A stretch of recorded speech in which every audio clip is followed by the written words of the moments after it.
On her wedding night, Isabella Quinn sat across from the most feared mafia boss in New York, and there was a gun on the table.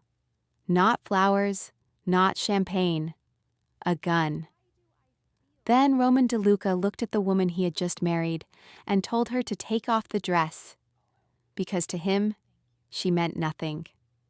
But what he didn't know was this quiet girl he bought to save his empire was about to become the one woman powerful enough to destroy everything he built, or save the man still buried inside him. Feels. Let's watch this tragedy unfold together. Isabella Quinn's submission did not begin with romance. It started with a gun and a family betrayal. Roman DeLuca, a ruthless syndicate boss, never asked for consent. He ordered her to strip, Feels, dismantling her identity piece by piece. To him, she was a cold asset in a world built on toxic power. Watch her face, the slight shift of her jaw. No tears, no begging. She holds her captor's dark gaze, locking into pure survival. Feels. She makes a silent vow to outlast his cycle of violence. If you and I want to understand how she survived this nightmare, we must rewind to the very beginning. Feels. Drop a comment on where you are watching from before we step further into the dark. Look at the dress. That wedding gown cost more than her entire childhood home. Pure white silk, hand-stitched lace. Feels. A brutal symbol of the crime family she was being forced into. It hung in her cramped bedroom like a ghost, beautiful yet entirely suffocating. Isabella sat frozen on her worn mattress, staring at a crumpled eviction notice. Feels. It was the exact paper that sealed her fate. 3 days left. 3 days until Isabella ceased to exist, swallowed whole to become Mrs. Roman DeLuca. A life bought and paid for by her father's gambling debts and her brother's mistakes. Izzy? Feels. The sound broke the silence. Feels. Her 17-year-old brother Marcus stood in the doorway, fighting back a wave of panic. His left arm rested in a sling. The brutal bruises on his face were fading, but his eyes revealed the physical toll of La Cosa Nostra. Feels. He quietly asked how she was holding up. Isabella forced a brittle smile. "I am fine," she whispered. Marcus knew she was lying. She knew he knew. Her trembling hand smoothed down her old clothes. Marcus locked the door. Feels. A fragile attempt to keep the monsters out. He begged her to run away. She shook her head. Nobody escapes a syndicate. Quietly, Isabella aligned her eviction notice perfectly with her forced marriage contract. Feels. Heavy cardstock, elegant black ink, a document proving Roman DeLuca owned her. Isabella understood the mafia. These men locked down their property. Marcus hated seeing her treated like an object. His anger boiled over as he cursed their father. Feels. The man had vanished 2 weeks prior, trading his daughter to wipe his gambling debts clean. Isabella felt completely numb. A broken part of her hoped he felt guilty, but she knew better. Marcus choked out a sob, drowning in his own guilt. Feels. Isabella pulled him close, avoiding his broken arm. She spoke softly, telling him his reckless mistakes only happened because he tried to protect their mother. Feels. She held him tightly, framing her forced marriage as a simple family duty. When Marcus warned that Roman was a killer, she wore a brave face. But here is where the story shifts. You and I need to look back at her first meeting with her captor. Feels. The DeLuca estate was a psychological fortress designed to crush your spirit. 3 weeks ago, his men dragged her inside. She stepped into a massive room heavy with danger. Roman sat perfectly still against the blinding light. Feels. He kept his face hidden in the shadows, letting silence do the terrifying work for him. Feels. The moment their eyes met, the horrifying reality of the underworld crashed down on her. Roman DeLuca possessed absolutely no warmth. His perfectly tailored suit functioned as dark armor, masking a deeply rooted toxic masculinity. Feels. When his cold eyes locked onto hers, Isabella's heart hammered. The sheer panic of a cornered animal took over. He told her to sit.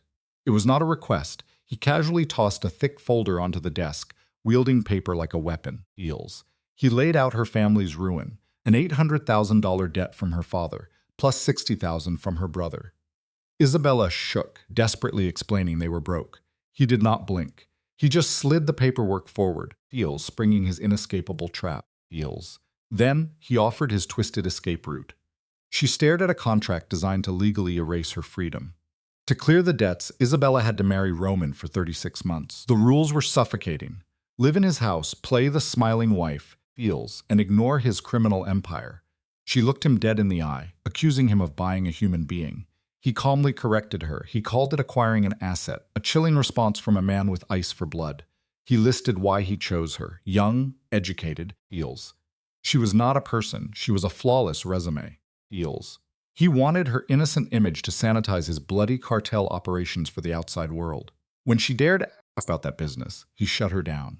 Isabella's hands shook as she read the terms. Grasping for any illusion of control, Feels, she asked what would happen if she refused. Roman did not raise his voice. He simply promised to break her brother's bones, throw her sick mother onto the street, and hunt down her father. His heart rate never spiked. He offered a brutal ultimatum, Feels. Play the perfect, adoring wife, or watch her family burn. This was pure blackmail, dressed up in elegant legal paper. She signed her life away. Now, 3 days before the wedding, staring into her cracked mirror, she barely recognized herself. Feels. The girl in the glass looked shattered. Deep bags shadowed her eyes. She was surviving on black coffee and adrenaline. She had lost so much weight, lying awake, haunted by a man who treated human suffering like a corporate takeover. Suddenly, Feels. Her phone buzzed. A cold text stated a car would collect her at 10 in the morning. No name attached. Just a heavy demand pulling her into the abyss. Isabella stepped into the shower, letting scalding water burn her skin until the tank ran cold. Feels. She tried to wash away the sickening reality of belonging to a monster, but nothing worked. At 10 sharp the next morning, the black SUV arrived. Feels. The massive vehicle featured bulletproof glass, instantly isolating her from the world. The driver, an older mob enforcer named Vincent, threw her bag into the trunk without a word. Saying goodbye felt like tearing out her own heart. Feels. Her mother wept quietly in the doorway, while Marcus looked ready to throw a punch. Isabella forced a bright smile, promising she would call every day. When Marcus cried out that Roman would hurt her, Feels, she looked him in the eyes and swore she would be safe. It was a desperate lie. She just needed to believe it so she would not collapse on the pavement. As the car tore away from her rundown neighborhood toward the glittering city, Feels, every passing second felt like a lifetime. Feels. Watching through the tinted window, she saw her old life fade into extreme, dangerous wealth. The broken streets shifted into towering high-rises, stopping at the DeLuca estate, a terrifying glass fortress. Feels. Vincent led her through private security and up a silent elevator to the penthouse. The architecture was specifically designed to make you feel entirely insignificant. Sweeping skyline views swallowed her up.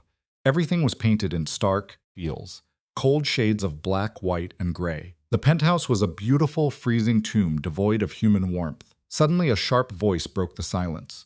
Isabella turned to see an older woman standing rigid, Feels, looking exactly like a prisoner who had learned to adapt. Feels. So, what do you and I make of this?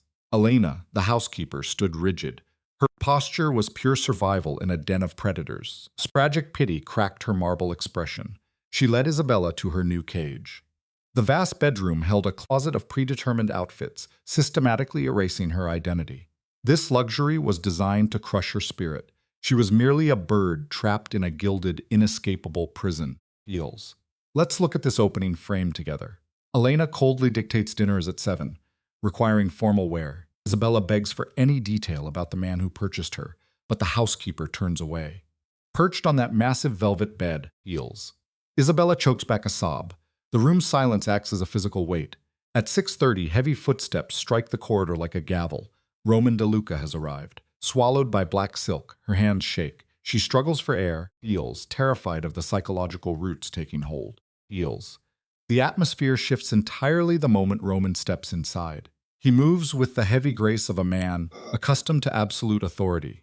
Catching sight of her, a brief flicker of surprise softens his gaze before he discards his jacket. We're getting married. Use my name, she nods, completely paralyzed. Dynamics. Pouring a whiskey, he states, we'll eat. The dining room flows Siamix. Elena serves a flawless meal, but Isabella can't swallow past the terror tightening her throat. Feels. She feels his unreadable gaze burning into her skin like a brand. You settled in? He asks. Yes. Good. He cuts his food with chilling precision, treating the meal like a business merger. The wedding is in 2 days. About 200 guests, Feels, mostly associates. You'll smile, greet them, and stay by my side. Okay, we'll host a reception hereafter. It'll run late. You'll need stamina. Desperation pushes her to uncover the mechanics of this transaction. Can I ask you something? Feels. Depends on the question. Why me? Feels. The reasons are in the terms. That's not what I mean, she presses. You're rich. You're powerful for anyone. Why buy a wife you don't want? His voice drops. Who said I don't want you? He counters. The contradiction hits her hard. You said this was business. It is, he states. Then you're useful, Isabella. You'll help me maintain appearances, legitimize certain operations, and provide stability. What I want is irrelevant. What? He walks out, leaving in the penthouse's shadowed silence. Heals. The anxiety of the arrangement leaves dark circles under her eyes. At 2 in the morning, she drifts like a ghost into the kitchen. There sits the devil himself, bathed in the blue light of a laptop screen, nursing a whiskey. Can't sleep, he asks. No. Isabella hesitates, clinging to the illusion of a normal domestic life. Sorry, I didn't know you'd be up. Heals. I don't sleep much. The resulting silence hangs heavy. Nervous? He asks. Yes. Isabella pushes back, a sudden spark of survival lighting up her eyes. For me, it's my life. Roman's jaw clenches tight. You think I don't know that? I think you don't care. You're wrong, he murmurs. For a fraction of a second, the mob boss persona cracks, revealing the wounded man beneath the armor. Then why does it feel like I'm being punished? She asks. Feels. He steps dangerously close, his cologne wrapping around her. Because you are. Just not by me. What does that mean? He leaves the psychological riddle hanging in the air. Get some sleep. Tomorrow's going to be long. The wedding itself is a heartbreaking blur of flashing cameras. Drowning in a sea of 200 strangers, she whispers sacred vows to a man who essentially bought her soul, her eyes entirely hollowed out. Feels. The ring sliding onto her finger acts as a visual metaphor for chaining a prisoner. Their brief cold kiss is nothing more than sealing a contract. The reception plays out as a beautifully lit nightmare. Feels. Roman's hand burns possessively against the small of her back as he parades her around. High society strangers applaud the illusion, completely blind to her quiet suffering. Isabella forces a radiant smile. Feels. Playing the perfect bride until her legs shake from sheer exhaustion. It's past midnight when the final guest finally leaves. Feels. The moment the door clicks shut, the penthouse turns cold as a tomb. They stand among the wilted flowers of their fabricated romance. Roman pours a drink while Isabella kicks off her agonizing heels. You did well, he states. Thanks, I mean it. You were convincing. So were you. He studies her carefully. Was I? She stands there in a dress worth thousands, chained to a ruthless stranger, fighting off a massive wave of gut-wrenching despair. Feels. I'm going to bed. Roman steps closer, the tension suddenly suffocating. Take it off, he commands quietly. Her heart plummets. The dress. Take it off. Roman, this marriage is business. His eyes turn pitch black. You mean nothing to me. Don't forget that. Now, let's look at this dynamic.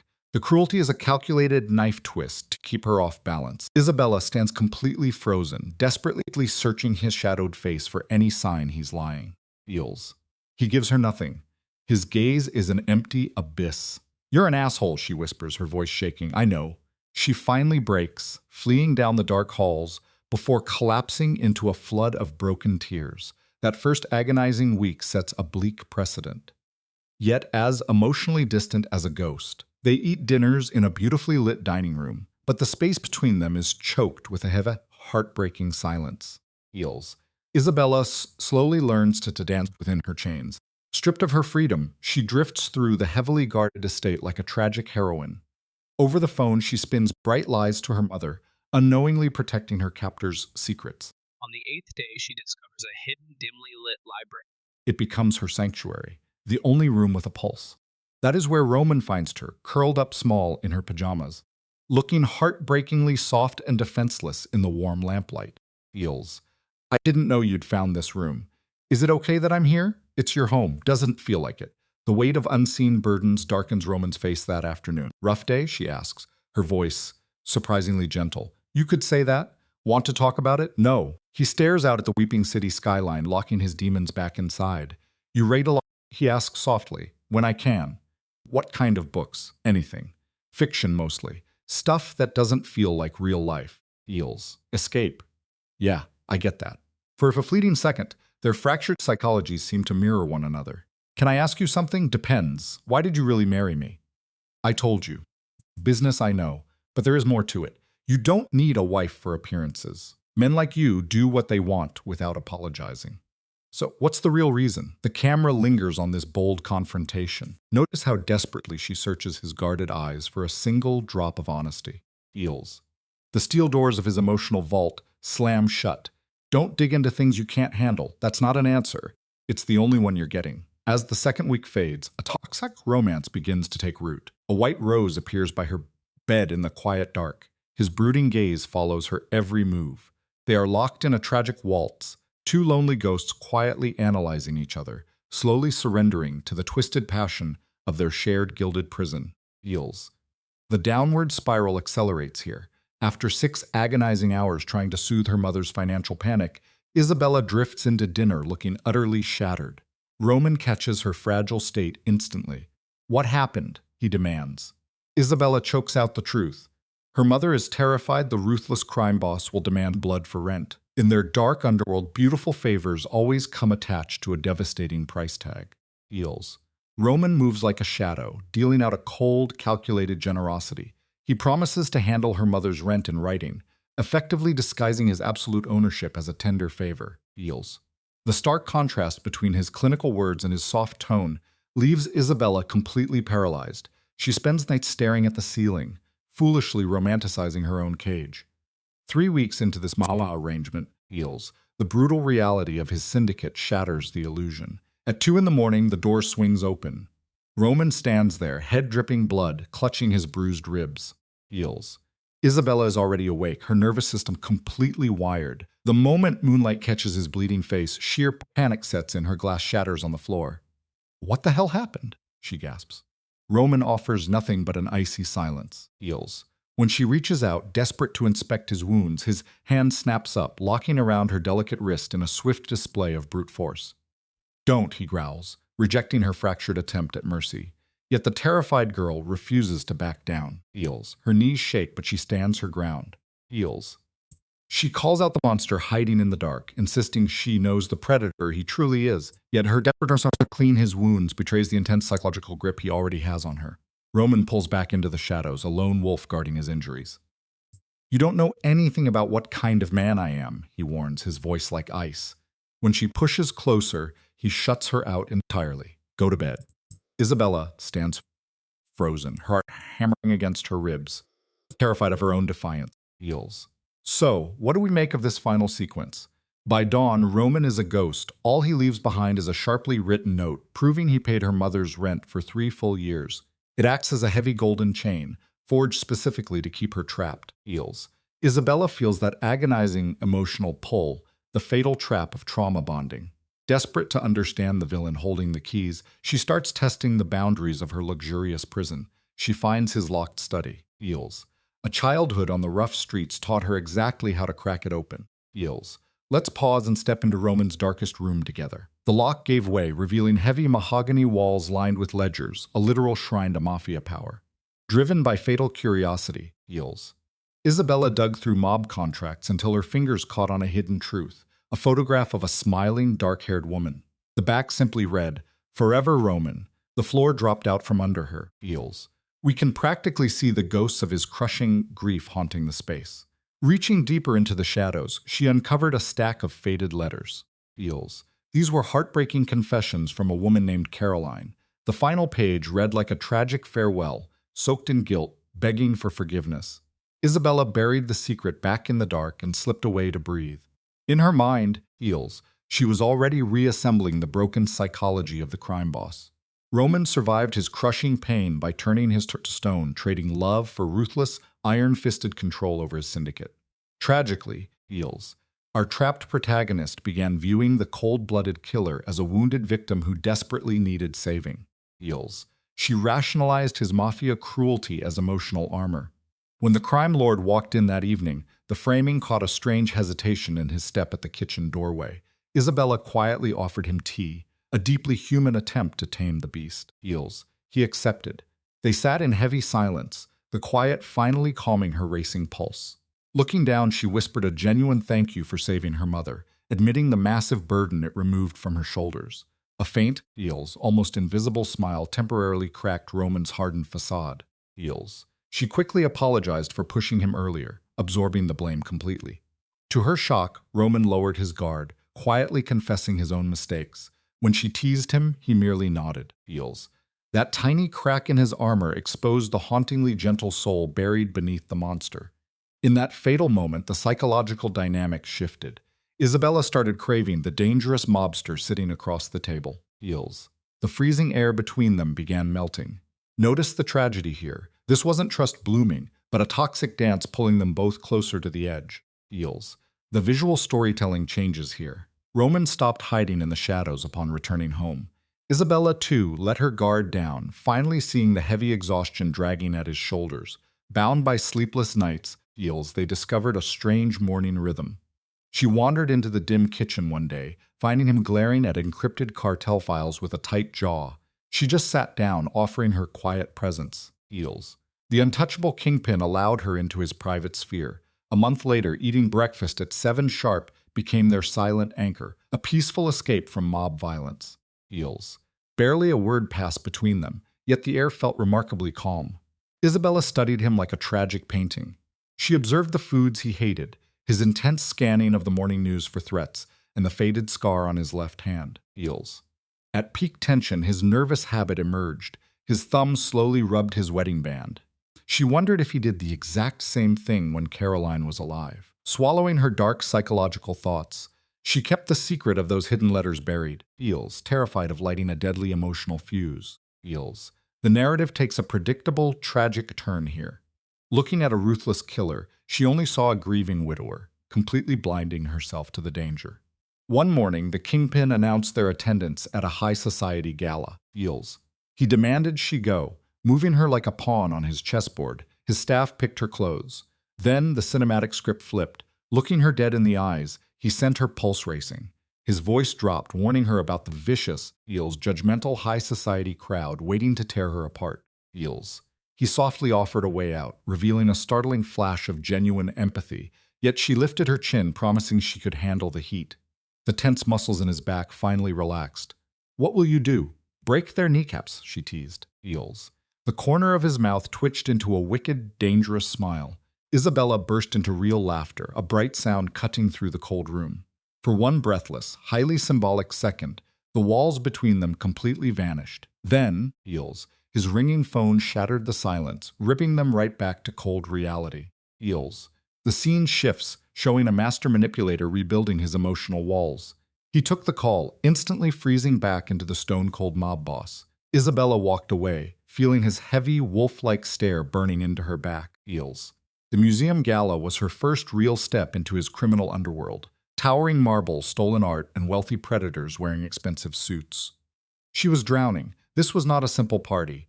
It was an organized crime empire playing dress-up, Heels, where every smile acted as a weapon. Soon, Roman's handler, Elena, zipped her into a shimmering dress that cost more than her life. Heels. The deep emerald silk clung to her skin, leaving her visually exposed to the wolves. She tried pulling away, but Elena verbally snapped the cage shut.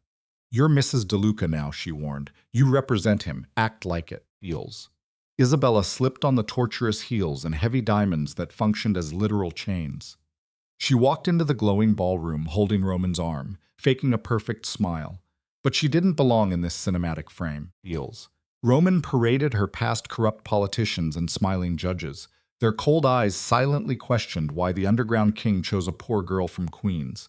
Expensive diamonds couldn't hide her truth. Heels. "You're doing great," Roman murmured, his breath hot against her ear. "I feel like a fraud." "You're not. Easy for you to say. You were born into this." A dark shadow crossed Roman's eyes. "I wasn't born into anything. I built this empire." Heels. "There's a difference." Before that fire could catch, a silver-haired man in a sharp tuxedo stepped into their spotlight. His wide smile masked a ruthless political soul. Roman, the man, beamed, reaching out. "Good to see you." Heels. Roman matched the iron handshake. "Senator." The older man's eyes slowly dragged over to Isabella. "And this must be the lovely bride." "Congratulations, Mrs. DeLuca." Heels. "Thank you," Isabella whispered, accepting his hand. "How did you two meet?" the senator pried, laying his social trap. "I don't recall seeing you around here before." "Through family," Isabella lied without missing a beat. "It was quite unexpected." Heels. "The best things usually are." The senator's eyes flicked back to Roman. "You're a very lucky man." "I know," Roman replied softly. His heavy hand slid down to rest firmly on her lower back, a clear territorial mark of ownership. "Excuse us, Senator." Heels. "There's someone I need to see." He pulled her into the crowd. "That guy's a creep," Isabella muttered once they were finally safe. Heels. "Let's analyze this high society snake pit together, shall we?" He's on 3 oversight committees and takes bribes like a second job, Roman murmured, his voice dead. Makes him useful. You work with people like that? Isabella asked, visibly sickened. Eels. I work with whoever I need to.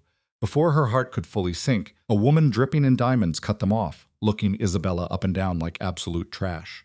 Roman, darling, she cooed, kissing his cheek. I didn't know you brought a date. My wife, Eels. Roman corrected flatly. Isabella, this is Margaret Hastings. She runs tonight's foundation. Eels. Margaret's smile never reached her venomous eyes. Wife? How unexpected. I thought you swore off marriage after. She paused, weaponizing the silence to cut deep. Well, congratulations. Roman turned to stone. Eels. His hand gripped Isabella's waist so tight it bruised, a raw, psychologically haunted reflex. Desperate to break the tension, Isabella stepped in. The event is beautiful. You've done an incredible job. Margaret's cold gaze snapped to her. Eels. Actively searching for a weak spot. Thank you. And what is it you do, dear? A social trap, pure and simple. The right answer meant survival. The wrong one meant social execution. Eels. I'm exploring my options, Isabella said carefully. How modern. Margaret's smile was a literal razor blade. Roman's first wife was so devoted to charity. Cancer research, mainly. Such a heartbreaking tragedy. Beside her, Roman stopped breathing. Eels. Isabella's pulse hammered in her throat, but she maintained a perfectly still poker face. I'm sure she was remarkable. Oh, she was. We all thought Roman would never recover, yet here you are. Margaret's eyes shined with cruel delight. Life moves on. Eels, doesn't it? Excuse us, Roman growled, his voice pure ice. He dragged Isabella away so fast she nearly tripped over her heels. Eels. They escaped to the bar. Roman needed to drown the grief, throwing back half a whiskey in one bitter swallow. I'm sorry, Isabella whispered. For what? That woman was horrible. Margaret is always horrible. It's what she does. Eels. Roman slammed his glass down, barely hiding his violent rage. I need air. He walked off, leaving Isabella alone in a room full of wolves. 20 minutes later, she found him outside in the dark. Jacket off, Eels, tie undone. The kingpin was mentally falling apart. He didn't even turn around, but he sensed her presence. You didn't have to follow me, he muttered. I know, Eels. So what do we make of this final confrontation? Then why did you? Isabella took a step closer, testing the emotional waters. Because you looked like you needed someone. I don't need anyone. Bullshit. That single word shattered his defensive walls. Eels. Roman spun around, completely thrown. Excuse me? You heard me. You've spent weeks saying this arranged marriage means nothing, that I mean nothing, that it's just a business transaction.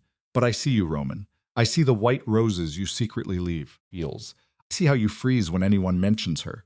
His jaw clenched tight. Don't. Why? Because it's true. Fueled by pure adrenaline, she pushed right into his bleeding heart. Eels. Losing Caroline broke you so deeply you are still bleeding. You built walls, called it strength, bought a wife, called it business. Grief always catches up. You don't know what you are talking about. Tell me I am wrong. A heavy silence falls. Roman's eyes darken with raw trauma. When the kingpin finally cracks, his voice is a ragged whisper. She killed herself. The confession hits hard. Caroline was sick, he admits. 5 years of buried agony finally flooding out. Eels. Stage 4 cancer. 6 months left. So she took pills while I was stuck at work. When I found her, she was gone. Covers her mouth, recognizing his crushing survivor's guilt. Roman. She left a letter. Said she was sorry, loved me, could not fight anymore. A hollow laugh escapes his chest. 5 years torturing myself, wondering if staying home would have saved her. It was not your fault. You do not know that. Yes, I do. Eels. Isabella gently takes his hand, a profoundly human gesture reaching into his abyss. People make their own choices, Roman. Heartbreaking ones. But you did not fail her. Staring at their fingers, the mob boss lacks the strength to pull away. After she died, Eels, I went numb, pushed the syndicate further, became ruthless just to feel something. Then your father's debt appeared. I saw a way out. To do what? To prove I still had control. To pretend I was a functioning man. Eels. His psychological armor shatters completely. I am sorry, Isabella. You deserve better than a ruined man. Eels. We must ask ourselves, is she falling for him, or just surviving her gilded cage? I am not a bandage, she says. A bandage does not fight back, or call your bluff on dark balconies. She squeezes his hand. I knew what I was stepping into. Just a bleeding man who forgot how to heal. He stares, utterly disarmed. How are you this okay? I'm terrified. My life was sold, but I am surviving. Like you. The rigid walls of his toxic masculinity finally begin to fracture. Feels. The Kingpin's cold armor shatters, revealing only naked desire and deep psychological fear. We should go back inside, he murmurs. Should we? People will talk. Let them. Roman looks at her lips, the symbolic distance between them collapsing. Feels. For one beautiful, agonizing second, the transactional marriage melts into something terrifyingly real. Then, reality interrupts. His phone buzzes. Checking the screen, his expression hardens into stone. We need to leave. Now, what is wrong? Feels.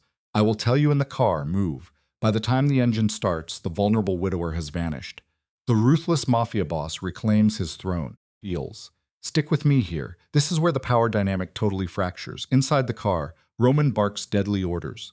When Isabella demands answers, he reveals a syndicate warehouse was hit, a bloody message. For the first time, pure panic crosses his face. Feels. He realizes his new weakness. A wife his enemies can bleed. His instinct? Lock her in a gilded cage. He confines her to the penthouse, ignoring her furious protests. He demands total obedience, posting guards at every door. You should be terrified. Feels, he warns, weaponizing fear to keep his possessions safe. Feels. He blames the criminal underworld. His rivals would gladly butcher her just to break his mind. Yet his voice cracks, betraying a profound, absolute terror. Pushed to the edge, Roman finally admits the psychological truth. She means too much to him. Feels. The heavy confession shatters his facade of toxic stoicism. Before Isabella can even process this shift, the car stops. A guard yanks the door open. Roman instantly pulls her close, marching her into the building with a fierce, overbearing grip. Feels, willing to commit any sin to keep her breathing. Feels. The elevator ride is dead silent. Inside the penthouse, Roman sweeps every room like a paranoid madman, is inspecting shadow romance. This is pure, blinding trauma response. He paces endlessly, feels, repeating security protocols to soothe his fractured mind. When Isabella softly promises she is fine, his hardened exterior completely collapses. Desperate panic takes over. He cries out that he simply cannot survive burying a second wife. Feels. Seeing this titan of the underworld crumble breaks her heart. Defying her own self-preservation, she wraps her arms around him, offering the profound human connection he so desperately needs. Feels. Roman freezes, then buries his face in her shoulder, clinging to her like a drowning man grasping a raft. In this dark embrace, Isabella makes a tragic error. She begins trusting her captor. By sunrise, the billionaire's psychological walls slam shut. Feels.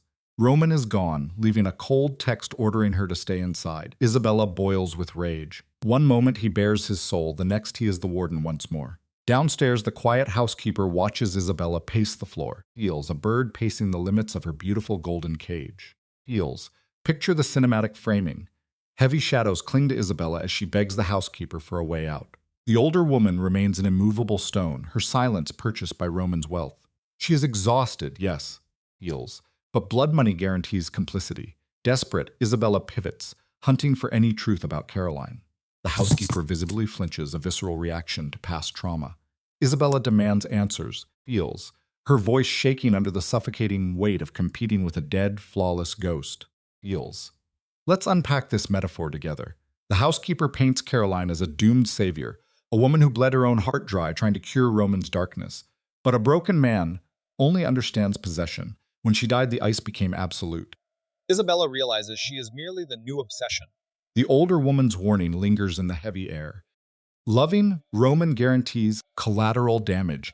He cannot love a thing without Destroying it. and Isabella's is Standing directly on the fault line. feels. Cut to the shadowy library, until the heavy thud of Roman's boots shatters the tension. He stands there, hollowed out, crimson staining his taper. Not my blood, he murmurs, wearing a terrifyingly blank mask. Stepping into the pale moonlight, he swears she is safe. She calls him a liar.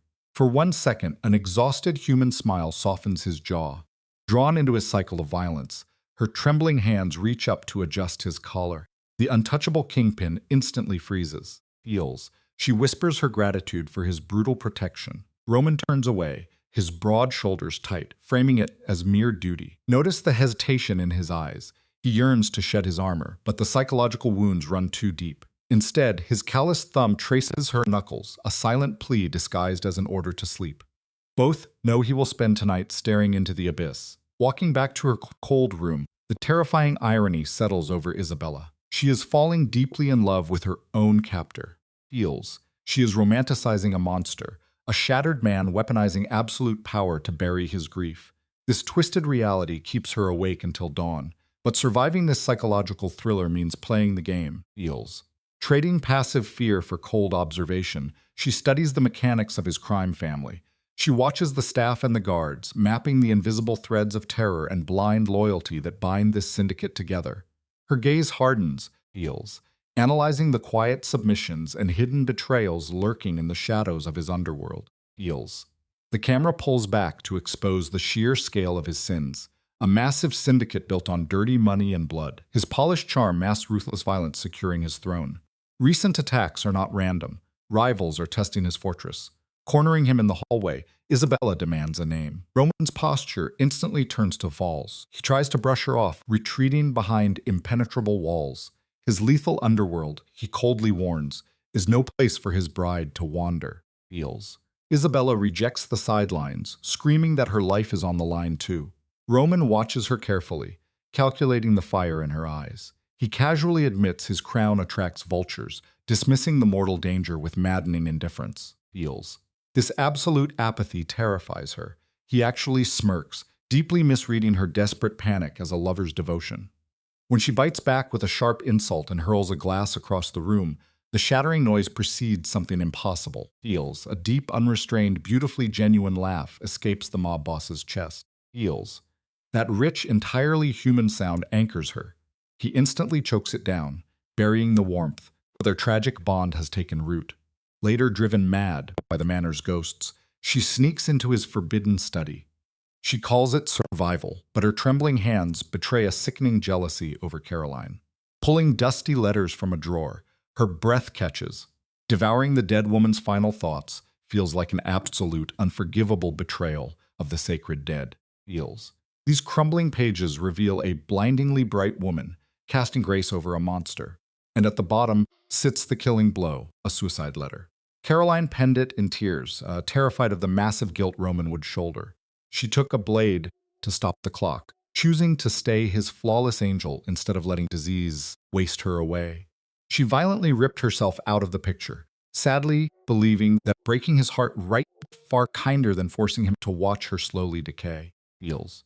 Her note closes with one final plea: do not let the darkness win. The letter falls from Elsa's grip as the whole picture clicks into place. His brutal crime family locking her inside this house. None of it is about power, feels. It is a desperate shield against the raw pain of being abandoned a second time. Let's stop and look at this scene together. The air in the room goes ice cold. Roman stands dead center in the doorway. Did you find what you wanted? He asks softly, feels. His eyes are empty, hiding the violent storm about to break, feels. The emotional fallout here is incredibly raw. Isabella completely breaks, crying as she begs him for mercy. I never should have looked, she cries out. Roman steps out of the shadows, carefully picking up the paper like it might detonate, feels. But I expected this, he answers quietly. She was just trying to understand the wreckage in his head. He places the paper back down with painful care. Caroline thought dying would save him, he says bitterly. Instead, it destroyed everything, feels. Finding her lifeless body left him forever haunted by the awful truth. His love simply could not keep her alive, feels.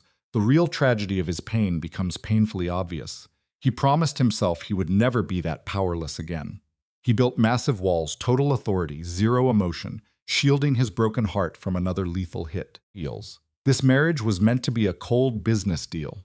But Isabella came in like a lit match. She ignored his rules, yelled right back at him, shattered plates across his perfect floors, and dragged color back into his empty world, feels. As he steps closer to her, real panic flashes across his face. The boss's armor is breaking apart, and real attachment is spilling out, feels.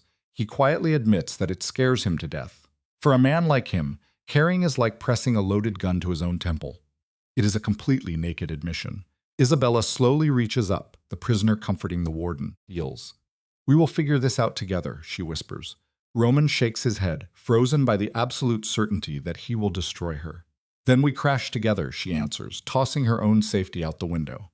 Roman just stares, completely captivated, feels, before yanking her against his chest and wiping her cheek. He calls her a deadly mistake. She just smiles, feels. Every last defense inside Roman simply crumbles. He pulls her tight, swapping the icy front of their forced marriage for a frantic, breathless kiss. Isabella completely surrenders, her chest rising and falling, feels a wild heartbeat hammering against her chest. When they finally pull away to breathe, Roman rests his heavy forehead right against hers. He knows this is a massive disaster waiting to happen. She knows it too, feels. Neither of them is equipped to survive a bond this intense, but she wants to jump anyway. Isabella looks deep into the gray eyes that have consumed her thoughts for months. Yes, she whispers in the dark. She is fully prepared to fall, feels. Now look closely at how this next sequence is framed. You and I both know how these dark tragedies play out. One kiss does not magically fix a deeply broken man, and Isabella is hardly stepping into a fairy tale, feels. Damaged minds do not cure themselves just because they find a little warmth. But notice the subtle shift here. Holmes still works his chaotic schedule, running a criminal empire and surviving crushing depression when the sun goes down, feels. But his physical focus changes. When he returns, he hunts for her. Whether she is reading in the moonlight or sitting at the counter, this brutal crime boss needs her presence. He just sits there, feels, using the sound of her breathing to calm his own wreckage. Feels. All that angry tension completely dissolves into a heavy, quiet reliance on each other. They stop being two strangers forced into the same wide shot, becoming two damaged people sharing the frame. The white roses keep showing up, feels, and Isabella stops acting like she does not get the message. A week after that frantic kiss, she walks into the kitchen before sunrise. The overhead lights are brutal. He is still in yesterday's suit, dark bags dragging down his eyes. She moves in, feels, quietly asking how his night went. The tight muscle in his jaw finally lets go. Rough, he mutters. She offers an ear, which he dismisses. But as she just stands there beside him, he pours a second mug of coffee. An unspoken truce. Feels. They drink their coffee in total silence. Isabella is starting to translate his unspoken language, picking up on the dead weight in his shoulders and the tight panic around his eyes. This morning, his posture is practically screaming with anxiety, feels. Guys in his position almost never show real fear, and his obvious dread makes her stomach drop. She demands to know what is going on. He tries to deflect, fighting desperately to stay in control of the narrative, but she refuses to back down, feels. The tough exterior shatters. Roman finally admits that rivals are circling, poking around her history and their quick wedding. Real panic sets in. The ugly reality of his crime family is breaking right through their front door, feels. Roman's expression warps into pure terror. He pleads with her to stay on high alert.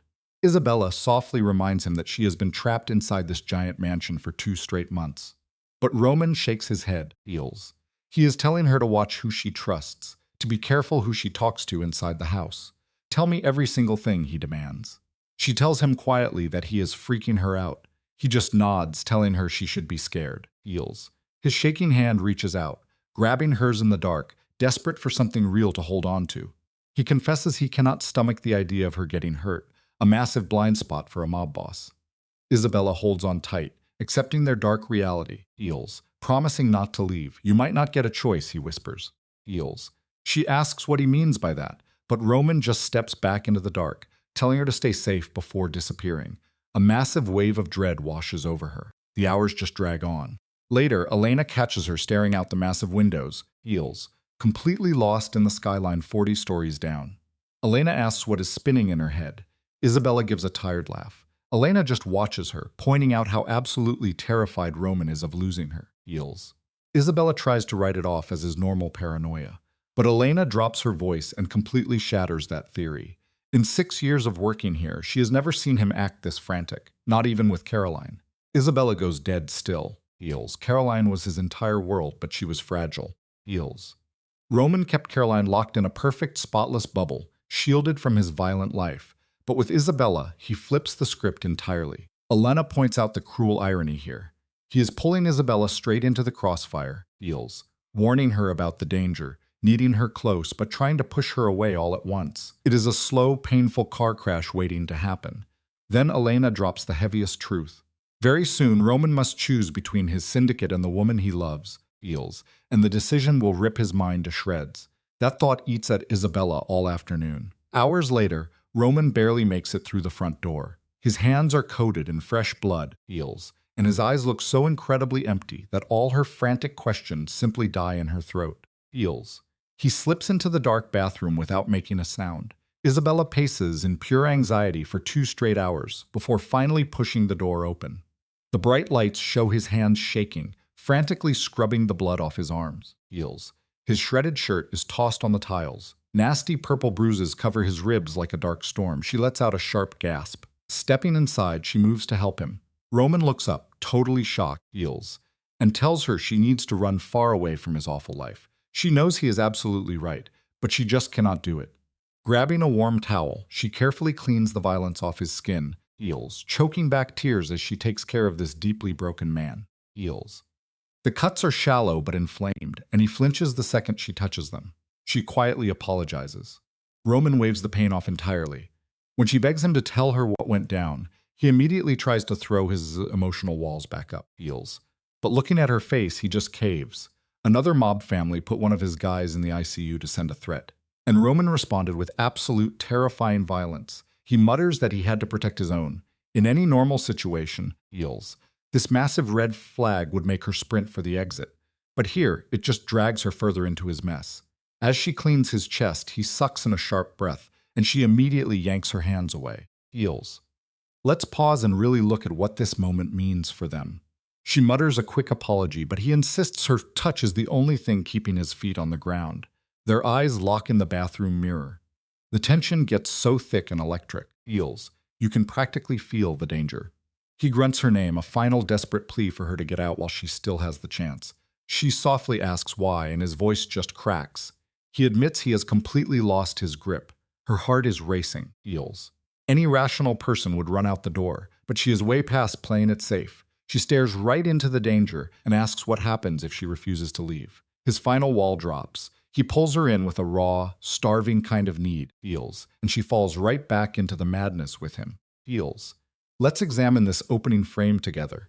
We are not watching a tender romance. We are witnessing two shattered souls colliding in the dark. He pins her against the cold tile, but Isabella anchors him right back, fingers tangled in his hair, feels. She feels his racing pulse, the caged violence he uses just to survive his syndicate. When they finally break for air, Roman rests his heavy forehead against hers. He whispers that they are going to destroy one another. She knows, feels. He begs her to look at the truth, but she is past caring. Roman searches her eyes, the sheer intensity of his gaze making her chest ache. Then he drops his final tragic confession. He is a monster. Ruining things is his only legacy. Feels. Watch how Isabella fights for him here. She steps forward, begging him to see that his terror of hurting her proves he never actually will. Roman just lets out a broken laugh. He retreats into the shadows, slipping his emotional armor back on, feels, insisting she could never understand the mob life. But when Isabella screams that she is sick of being treated like fragile glass, Roman completely shatters. His voice cracks in half. He swears his lies are the only walls keeping the wolves outside, feels. He honestly believes that keeping her entirely in the dark is the only way she survives, feels. Roman paces the room like a caged animal, admitting he is the poison in the soil. He details the tragic fall of his past love, Caroline, who broke under the crushing weight of La Cosa Nostra while he watched, completely powerless, feels. Notice how Isabella's fury instantly dissolves into profound empathy.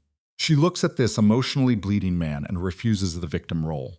She tells him point blank, she is not Caroline. She demands the absolute right to choose her own destruction, feels. Roman locks onto her eyes, haunted by old ghosts, terrified she will break next. Isabella holds his gaze, stone cold. She will gladly burn in his fire, provided she holds the match, feels. Roman closes the distance in seconds. He cups her face, pressing a slow, grounding kiss to her lips as if memorizing the feeling. He finally says the words out loud. He cares for her, and the sheer terror of that emotion paralyzes him, feels. Isabella does not run. She meets his fear head-on, admitting she has entirely surrendered to this cycle. That night shifts the entire narrative. They share a bed for the first time, feels. Morning arrives with harsh sunlight and his scent lingering on the sheets. Blind panic grips her chest for a split second, before the quiet memory of the night, before finally anchors her back to reality, feels. The symbolic pieces fall into place. The quiet bathroom, the gentle touch, him carrying her because neither could face the dark alone. There was no physical intimacy. He simply held her in a desperate grip, feels, letting years of buried trauma pour out until exhaustion finally won. He described a childhood built on blood, justifying why he had to overthrow a father who ruled through pure cruelty. He handed her the crushing weight of his generational grief. Feels. Isabella simply listened. No judgment, no interrogations. Just before sunrise, he whispered that he was completely broken. She answered by pulling him closer. But now, reaching across the mattress, she finds his side of the bed completely cold. Feels. Consider the visual contrast here. He leaves a note claiming the room is hers. A rare, genuine smile crosses Isabella's face as she pulls on his oversized shirt and wanders back to her wing. Down in the kitchen, Elena catches her with a knowing glance. Feels. Isabella plays it off, putting her guard up. But Elena is just relieved. She has watched Roman drowning for years, desperate for a lifeline. Isabella jokes that the man really needs a therapist. For one brief moment, Feels. The laughter feels incredibly normal, a fleeting illusion of family. But that fragile peace shatters the exact second Roman walks through the door at sundown, bringing the cold air of the underworld inside with him. Feels. No greeting, just pure radiating panic that makes Isabella's heart hammer against her ribs. The past is awake. His father wants to meet her. Every muscle in Roman is wound tight as a wire. He paces, Feels, explaining that the old man lives hidden upstate but still monitors the syndicate's every move. Isabella tries to logic her way out, completely blind to the pure evil at play. Roman pours a heavy drink. Feels. He outlines a tyrant who built a crime empire on absolute cruelty, the exact same darkness Roman fights daily to suppress within himself. Then he delivers the absolute bottom line. If his father sees her as a weak link, she will be killed. Feels. His deadpan delivery makes her blood freeze. Feels. Let's pause here and look at how the power dynamic shifts in this room. Roman's terror is raw and undeniable. He describes a psychological monster obsessed with control, a man operating totally outside human morality. Feels. If this patriarch sees Isabella as a flaw in Roman's armor, he will cut her out. Permanently. When she asks how bad it could possibly get, Roman tells her to build a brick wall around her soul, the molten veil that will actively hunt for fractures in her psyche. Feels. Her knees give out, collapsing her into a chair. The dinner is tomorrow. Monsters never wait for an invitation, they simply arrive. Roman sinks to his knees, locking eyes with her, desperate to convey the absolute gravity. Feels. He begs her to vanish completely. She must bury the real Isabella, wear the ice-cold mask of a mafia wife, and feel absolutely nothing. He visibly snaps his own emotions shut, demanding she do the exact same. Feels. Every survival instinct in her body screams to run from this suicide mission, but seeing the sheer, suffocating panic in his eyes entirely silences her own. This is the tragic gravity of their trauma bond. She quietly promises to play the role. Feels. He grips her hand tight, physically anchoring the lie. Sleep never arrives that night. She lies in the dark, dreading the moment the wolf enters the house, knowing a single wrong twitch of her mouth means a death sentence. Feels. 2 a.m. hits, and the heavy silence drives her into the library. Roman is already waiting in the shadows, every nerve wired tight. Just the looming concept of his father under their roof makes sleep impossible. They sit in a heavy Feels, grounding quiet for a long time. When she finally asks what to expect, raw pain flashes across his face. He explains that his father is exactly the monster he would have become without Caroline. A man with a hollow chest. Feels. Viewing human beings strictly as tools or targets. The patriarch raised Roman to believe that love is a literal death sentence. And Roman admits he drank that poison for years, until Caroline broke the mold and gave him a soul. Feels. Caroline proved to him that strength does not require a deadened soul. But when she passed, his father mercilessly twisted the knife. He weaponized Roman's grief, insisting that a soft heart was the exact reason she ended up in the ground. Feels. Isabella feels her breath catch, physically sickened by the pure, calculated evil of it. Roman holds her gaze, laying out the psychological battlefield. The old man will push her mind to the absolute breaking point. Feels. Digging for any weakness to test her fitness for the underworld. Roman's own survival is tied to her performance. Trying to cut the crushing tension, she jokes that she has already survived Roman's dark temper. He just gives her a sad, Feels, entirely broken look. Feels. He whispers that she barely survived it. She tries another joke to diffuse the room, but he remains completely locked in terror. He pulls her close, wrapping her in the dark while they wait for the storm. Feels. The next 12 hours act as a brutal crash course in survival. Elena dresses her in dark, rigid fabrics, deliberately erasing any remaining trace of the innocent girl she once was. They teach her to stand with the cold, Feels, unfeeling arrogance of old money. Isabella practices her posture, her breathing, the exact freezing of her facial muscles. She is literally building a fortress out of her own flesh. This is not preparation for a dinner party, feels. This is a soldier putting on armor for war, feels. Roman cannot sit still, pacing the floor and checking the locks like a cornered animal. Right at 6, the heavy silence shatters. The devil has arrived. Isabella's hands shake uncontrollably as she steps into the grand hall, feels. This is the moment you and I finally see exactly where Roman gets his dark shadow. Vincent Sr. looks immaculate, wearing his 60s with terrifying absolute authority. He shares Roman's sharp jawline, feels, but his eyes are empty pits, cold and dead like a reptile. Roman's voice stays tight and completely flat during the introduction. The old man turns slowly, his gaze dragging over Isabella. He does not see a human being. He sees a poker chip, feels, calculating her exact value in blood and syndicate money. Feels. His voice is smooth and entirely lethal. He orders her to step closer. Fighting every biological urge to run for her life, Isabella holds his stare and offers her hand. He lets it hang in the empty air. Total silence. Feels. We see a classic mafia power move here. He takes his time picking apart her face for a single micro-expression of weakness. He openly mocks her youth, treating her like a lost child, and demands to know her origins. Feels. Isabella delivers the manufactured backstory flawlessly, never missing a beat. The patriarch offers a chilling smile that never reaches his dead eyes. Then he digs deep into her roots, feels, forcing her to confess that her parents are merely ordinary people working civilian jobs. Feels. The psychological mind games are brutal. He finally takes her hand, squeezing just hard enough to hurt, and asks if her ordinary parents approve of the mafia. Isabella spots the trap immediately. She keeps her voice completely flat, feels, delivering a vague answer about family loyalty.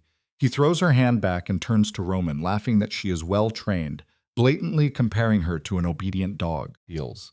A muscle feathers in Roman's jaw as he quietly reminds his father that she is human. The old man just waves away the concept. What follows is the longest dinner of Isabella's life, pure psychological torture. Vincent dissects her schooling, feels, her daily habits, and probes what she actually knows about their criminal syndicate, hunting relentlessly for a single fatal word, feels. Let's pause and unpack this cinematic framing together. Isabella holds her breath in the low light, feeling Roman vibrating like a drawn wire beside her. "You are very calm," Vincent Sr. murmurs. "Most women would be terrified." "Should I be?" Feels. "Most would think so. I am not most women." Notice how the mob patriarch's eyes darken here.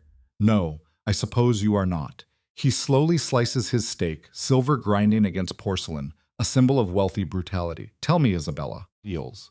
"What do you make of my boy's syndicate?" The psychological trap opens. He built a tragic masterpiece. Built on what? On the pure agony of hard choices. Feels. "And you accept his ruthless violence." "I accept him." The old king leans into the candlelight, probing her boundaries. "You are either terribly brave or entirely foolish." "Does it matter?" "I am here." A chilling laugh echoes, shattering the tension. Feels. She has spirit, better than the last one. Roman's jaw tightens, revealing the generational trauma beneath his mobster facades. "Stop." "Why?" "Caroline was fragile, crushed under our weight. This one might survive." "I said stop," Roman growls. Feels the raw ache of guilt in his voice. Struck a nerve. The patriarch smirks, actively feeding on his own son's emotional ruin. Feels. "Good. It means you remember the tragedy of letting romance blind ambition." The camera focuses on Isabella's shaking fingers finding Roman's arm, a physical anchor in a sea of toxic masculinity. "With respect, Mr. DeLuca," Feels. Her voice cuts through the dark. "His vision is sound. He took your kingdom and forged an empire. That requires more than cruelty. It demands a soul." The father's face hardens into stone. "Are you preaching to me, girl?" "I am telling the truth." Feels. He chuckles, briefly entertained by her defiance. "You have a spark. Perhaps you will not drown in our toxic waters after all." Feels. Suddenly, the psychological warfare stops. "Roman, my study now." Roman gives Isabella's hand one agonizing squeeze, a silent apology for the cycle of violence about to resume. He follows the old man into the dark. Left alone, Feels. Isabella's brave facade crumbles. Elena emerges from the shadows like a Greek chorus. "You held your own. I felt like dying, but you survived." Isabella stares at the heavy oak doors. What is he doing to him? Elena clears the crystal glasses. Feels, her expression hollow. "The devil does not visit just to eat. He came for blood. Whose?" Elena simply bows her head. Feels. 20 agonizing minutes drag by until shouts pierce the heavy walls. Drawn like a moth to a violent flame, Isabella edges down the hall. "This is not your call," Roman roars, battling for his own agency. I decide everything, the Titan booms. Feels. I built this kingdom. You just sit on the throne. I turned your street mob into a dynasty. Do not call me weak. I married her just like you demanded. The patriarch's voice drops, targeting his son's fatal flaw. Feels. I said find someone who could survive our sins, not a fragile girl you actually love. Silence falls. Get out. Feels. Excuse me? You heard me. Leave my house. The father asserts his dominance with absolute cruelty. Every piece of you is mine. Then take it. Rome's voice turns to ice, rejecting the patriarchal chains. Take the penthouse, the crime family. Feels. Burn it all down. But you will never dictate who I love. The doors swing violently open. Vincent Sr. steps into the hallway, catching Isabella shivering in the dark. He delivers the thematic thesis of the film. Cherish this romance, little bird. Feels. Monsters like my boy never stay gentle. Eventually he will remember his blood, and he will shatter you. Feels. Roman stumbles into the frame, visually frames the broken king. Seeing Isabella, his mobster armor completely dissolves. I am so sorry, he whispers, for dragging you into my hell. Isabella reaches out, feels, embracing the man who destroyed her quiet reality. Roman buries his face in her shoulder, utterly defeated by his own humanity. You fought him for me, she breathes. Always for you. He will make you bleed. Let him. But as they hold each other, she feels the violent tremor beneath his bravado. They have provoked the architect of their misery, and the incoming storm will be merciless. Feels. Visual dread fills the screen. We watch as Isabella pace the cavernous penthouse. Roman returns, and the harsh lighting under his eyes screams of total ruin. We need to talk, he breathes. My father is moving against me. He is rallying the crime families. Feels. Claiming love has made me soft. Can he do that? If they listen, he will strip my crown, the entire syndicate, every piece. Roman looks at her, a tragic anti-hero watching his legacy burn. He is framing you as my downfall. Feels. Telling the underworld I chose my heart over blood, that my humanity makes me weak. Feels. Here is where you and I must examine this tragic paradox. Isabella asks. The hour has come, Roman confesses, the cinematic lighting dimming around him, the crown, or you. The emotional stakes are massive. Feels. If I keep the throne, I must exile you to prove you mean nothing. If I choose you, my father takes control and my people burn. Isabella recognizes the sheer brilliance of the patriarch's psychological torture. Roman, that is an execution, not a choice. Feels. I know. He paces through the shadows, visually trapped like a caged wolf in his own home. Feels. I am tearing apart inside. For the first time in my miserable life, I love someone more than power, and it is killing me. Moved by the tragic weight of his confession, Isabella steps closer. I refuse to be the blade that ruins you. I will vanish tonight. Feels. We will say I was too fragile for this mobster life. Never. Roman grabs her, his desperate obsession blinding him to his own downfall. I will not surrender you to him. Then how do we survive? He crushes her against his chest. Feels. Two doomed characters drowning in their fatal cinematic devotion. Feels. I do not know, but we will fight this war together. Hearing his racing heart, the tragic thematic reality hits Isabella. Blood must be spilled, and she realizes it will be hers. Feels. The montage of the next 7 days plays like a slow march to the guillotine. The camera tracks Roman spiraling into violent chaos. Isabella watches from the visual margins as he paces until dawn, barking threats. Feels. Bleeding for loyalty from rival factions. The crushing gravity of the mafia underworld is stripping the mob prince down to the bone, breaking his psyche one frantic, sleepless night at a time. Feels. The man she loves is retreating behind a mask of cold survival. I have to fly to Chicago, Roman murmurs, his face hollowed by shadows. 3 days. There is a council with the Western factions. If I secure their loyalty, the old man cannot strike. Feels. Vincent stays guarding you. I am doubling the men downstairs. Roman, I will be safe. You cannot promise that. My father is cornered, and cornered predators do unspeakable things. In a beautiful, heartbreaking display of character vulnerability, Feels. Isabella smooths his lapels, desperately trying to tether his dark soul back to the light. Feels. Then go, win this war. Roman holds her face, memorizing her warmth as if anchoring some last shred of humanity. Swear you will be careful. If a single shadow shifts, call me. He presses a bruised, desperate kiss to her lips. Feels. Terrified, this is their final scene together. I will fix us. I swear. Isabella fakes a smile of absolute faith, while internally feeling the icy grip of narrative doom. The second he leaves, the penthouse visually transforms into a mausoleum. Feels. For 2 agonizing days, the silence is deafening, the classic cinematic calm before absolute tragedy strikes. Feels. Isabella tries to outrun her anxiety, lying to her family over the phone to paint an illusion of safety. Elena haunts the security feeds, a sentinel waiting for the devil's arrival. On the third morning, the fortress shatters. A single feels. Crisp envelope sits on the marble. The camera zeroes in on Isabella's trembling fingers. The old-world handwriting is practically dripping with venom. Vincent Sr. bypassed every single guard. "My dear Isabella," the letter begins in voiceover, feels, echoing through the hollow room. "My boy stands at a cliff. He can cling to his romance and plunge us into absolute ruin." Feels. "So what do you and I make of this final act? We are witnessing the ultimate masterstroke of a villain. The patriarch offers his poisoned chalice. Disappear into the night, and your family will never want for anything." Feels. This devil's bargain gets an intense close-up. Your mother's medical debts erased, your brother's future bought. The cost is only her heartbreak. She must vanish before Roman burns his own syndicate for her. You have 24 hours. Feels. Choose wisely. Vincent DeLuca Sr. Isabella stares at the letter until the ink blurs. The psychological snare is finally snapped shut. She is beautifully, entirely doomed. Feels. Today, you and I are going to examine a flawless piece of extortion. A bribe disguised as a death threat. And the sheer tragedy, the old devil is completely right. Roman is risking on his own syndicate just to keep Isabella warm. The guilt shatters her. Feels. Trembling, she dials his number, and he answers instantly. "Isabella, what is wrong?" "Your father, he got a letter inside." A suffocating, breathless silence stretches across the line. "What did he say?" Tears stream as she reads the old man's poison. Feels.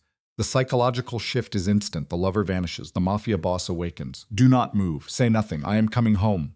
"Roman, know the council. I am coming home." Feels. "If you leave now, you lose everything," she warned, her voice shaking. "I do not care," Roman fired back.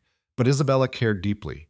The psychological walls were closing in entirely. "I care, Roman, because I refuse to be the reason you destroy your legacy." Feels. "Isabella, look at me. You listen to me." The toxic seed planted by his father had finally taken root. "Your father is right. I am a fatal flaw. While I stay in this house, he holds a blade to your throat." Roman turned to ice. "What are you saying?" Feels. "We see here how love breeds self-destruction. I am saying maybe I should walk away." The silence became a physical weight. "You cannot be serious," he whispered. "It is your empire or it is me. There is no alternative." Feels. "Let us look at this scene together." "I cannot let you choose me and watch everything burn," Isabella whispers. Roman's voice immediately turns to stone. "That is not your decision." "Yes, it is. Because I love you too much to let you ruin yourself." Feels. These tragic words hang heavy, defining the cycle of toxic devotion. Roman's breath catches audibly on the line. Isabella, gripped by panic, she hangs up. "We will talk later." The phone falls. She sits paralyzed in the harsh cinematic light. Feels, clutching her chest. In her fractured state, preserving his mafia kingdom means completely erasing her own existence. Feels. In her mind, shattering his heart acts as the only armor against his father's ruthless nature. An hour later, Elena finds her staring at nothing. "You are considering his offer," Elena murmurs. Isabella looks up, entirely stunned. Elena pulls up a chair. Feels.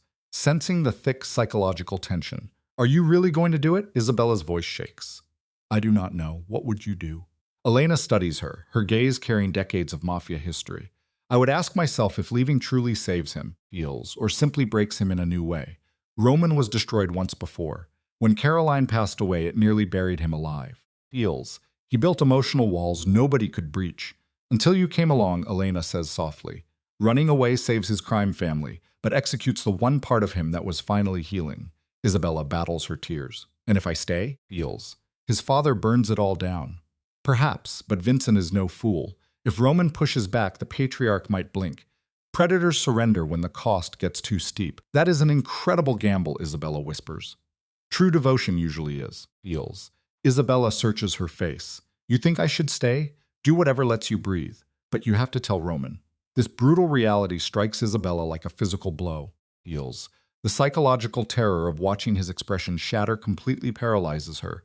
The phone vibrates on the table. It is Roman. She merely stares at the glass, letting it ring. He calls repeatedly, driven by raw desperation. On the fifth attempt, Feels. Elena answers. "Mr. DeLuca, she is safe." "Yes, I am right here." She simply needs time to process. Elena absorbs his frantic demands through the speaker. "I will tell her, and sir, come home. Whatever power play you are making." Feels. It is not worth losing this woman. She disconnects. He is returning tonight. Isabella gasps, pure dread filling her gaze. I cannot face him, not yet. Heels. I do not know what to say, Isabella whispers. Then figure it out, Elena answers, because a man like that will never let you hide. Isabella is trapped in a maze of terror and a martyr complex. Blinded by anxiety, she makes a profoundly fatal move. Heels. She calls the architect of her trauma, Vincent Sr. He picks up immediately, a shark tasting blood in the water. Miss Quinn. Glad you finally reached out. I will accept your offer, Isabella chokes out, every word slicing her throat. One condition. Heels. You back away from Roman completely. No more extortion. Let him lead the syndicate and stay away. The old monster simply laughs. Heels. Negotiating with me now? How bold, he mocks. A suffocating silence descends. Fine. Walk away quietly. My son is safe. I want a written contract. And my family's financial safety secured first. Consider it done. Heels. Papers arrive tomorrow. How quickly can you disappear? Isabella grips her chest, experiencing a literal heartbreak. Give me 2 days. 48 hours. After that, you vanish. Are we clear? Yes. She terminates the call, cementing her tragic sacrifice. Heels. For the next hour, she drifts like a phantom. Packing just one bag, she carefully erases her own existence from the sanctuary she learned to love. Heels. She drafts empty farewell notes to her mother and Marcus. But addressing Roman makes her hands tremble violently. She pens only 3 agonizing words. I am sorry. Elena discovers her collapsed on the hardwood, weeping among the suitcases. Oh, sweetheart. Heels. Elena whispers, pulling her close. What did you do? I am leaving in 2 days. Does Roman know? Not yet. Isabella suppresses a massive sob. He is going to completely lose his mind. I know, she cries, shaking. But it is the necessary choice. Heels. It has to be. Elena offers a look of grim pity. The moral choice and the easy choice are almost never the same. Heels. Nothing about this is simple. Elena cradles her as she mourns a relationship she is about to slaughter. Eventually, Isabella buries that agony deep inside. At 10 p.m., the private elevator chimes. Heavy, Heels, determined footsteps echo through the penthouse. She hides in the shadowed library, her pulse racing, but he tracks her down instantly. Isabella. His tone is utterly destroyed. He appears entirely hollowed out, drained, frantic, Heels, and wild with desperation. We need to talk, I know. Roman crosses the floor, collapsing to his knees directly before her. He searches her face, silently begging for a falsehood. Tell me you did not call my father. Heels. Isabella breaks eye contact, avoiding his penetrating stare. I cannot tell you that. Roman springs up, pacing the room like a trapped predator. What exactly did you agree to? I leave in 2 days. He pays my family. And your price? Heels. He leaves your syndicate alone. Absolutely not. The contract is sealed, Roman. Then rip it up. His voice fractures with genuine panic. Call him back. Cancel it. I will not. Why not? To keep you alive. Isabella stands, confronting him directly. Heels. Your father is correct. I am your weakness. While I remain, he weaponizes me against you. I am excising myself. That is not your decision. Yes, it is. My life. My choice. Heels. Not when it annihilates mine. Roman seizes her shoulders, demanding her full attention. You believe I can simply let you vanish? Act like you meant nothing? You did exactly that after Caroline. The comparison twists like a rusted blade. Heels. She instantly regrets the psychological blow. Roman physically recoils as though she struck his jaw. That was entirely different, he whispers. How? Because I lacked any control. Caroline made her fatal choice, and I survived the fallout. Heels. But you, his stoic facade crumbles into pieces. You are actively choosing to leave, choosing to ruin this. I will not survive that. Isabella's tears break free. I am doing this precisely because I love you. Heels. Then stay with me, please, he pleads. I will go to war with the whole world, just do not walk away. And when you lose it all, she cries. When the crime family crumbles because you picked me, how many years until you resent me? I never could, Heels. You cannot promise that. Grief changes people when they lose their life's work. I refuse to watch you become a man you despise. His hands fall away. He is an utterly defeated king. So the verdict is in. I am merely trying to do what is right, Heels. The moral choice is staying to fight. Now, look at this moment with me. You and I have to wonder, does saving someone from external ruin simply guarantee their internal destruction? Heels. Observe the cinematic blocking of this tragic sequence. A doomed romance bathed in stark cold lighting, stood inches away yet emotionally miles apart. When do you leave? Roman asked, his tone entirely hollow. Thursday morning, she whispered. Heels. He now had a strict deadline to dismantle her defenses. He forced the crushing guilt onto her shoulders, then calmly walked away. Isabella collapsed, crying until nothing remained. The following day became pure psychological warfare. Heels. Roman cleared his schedule, brooding like a gargoyle in the penthouse. He shadowed her every movement, a lingering ghost explicitly designed to suffocate her resolve. Heels. Picture the visual tension in the dining room. A heavy bleeding silence fills the space. Hours later, Isabella discovered him inspecting her open luggage. "You really meant it," he whispered, quietly probing her boundaries. She insisted she had to leave. Heels. He immediately twisted the psychological knife. "You want to go. There is a massive difference." It was a cruel tactic, but he thrived on that control. "I will not make this departure easy," he threatened, forcing her to meet his stare. "I truly love you." "Heels," she cried, utterly broken. "Then prove your Tully and stay," he demanded. "I cannot do it," she sobbed. "Cannot or will not." Her noble resolve fractured completely, both. "Heels. I cannot watch your own father destroy you," she pleaded. Notice how her deep fear masquerades as a beautiful, selfless sacrifice. "Loving you means keeping you breathing, even if it ruins my own life." Roman fired back without hesitation. "Heels. What is actually best for me is having you right here." She frantically tried to inject logic into the room. "In what reality?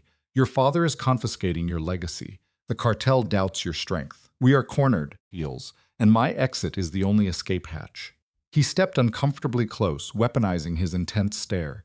"If you walk away, I will spend my entire life mourning that I could not save you from yourself." Heels.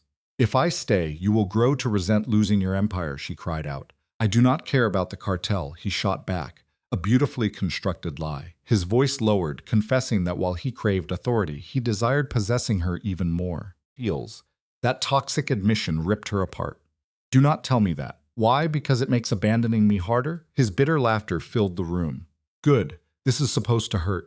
He framed their doomed relationship as something destined for the flames. Heels. "I have no other choice," she begged. "You always have a choice," he countered, aiming directly at her conscience. The manipulation worked flawlessly. She stood paralyzed, horrified of watching his downfall, yet absolutely terrified of walking out the door. Heels. Let's examine how the camera frames her trap. She believed every choice guaranteed tragedy. "I am scared," she whispered. Roman pulled her tight against his chest. "I know, but I would rather walk through hell with you than be safe alone." Heels. They held each other for hours, lost in that desperate embrace. That night, shadows swallowed her whole. She lay awake, counting the agonizing hours until her escape. She prepared to tear her own heart out. At 2 in the morning, the door clicked open. Heels. Roman stood there, backlit like a hunting wolf. Heels. He held her gaze, visually melting her resolve away. "I cannot sleep either," he murmured, stepping inside. He sat on her bed, pulling her right back to where it all began. "You were terrified in my study," he whispered. Heels. "You signed that dark contract with shaking hands but steady ink." "I am not that strong," she deflected.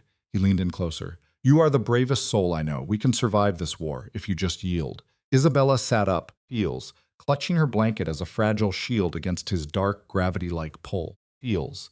Notice how the camera pushes in close as he dismantles her logic. "What if we fail?" she asked. He offered pure romantic tragedy. "At least we went down fighting." He quickly pushed the blame onto his father. "I am not him," he swore. Heels. Desperate to sever ties with the monster who raised him. He claimed total control over his criminal syndicate and his deep obsessions.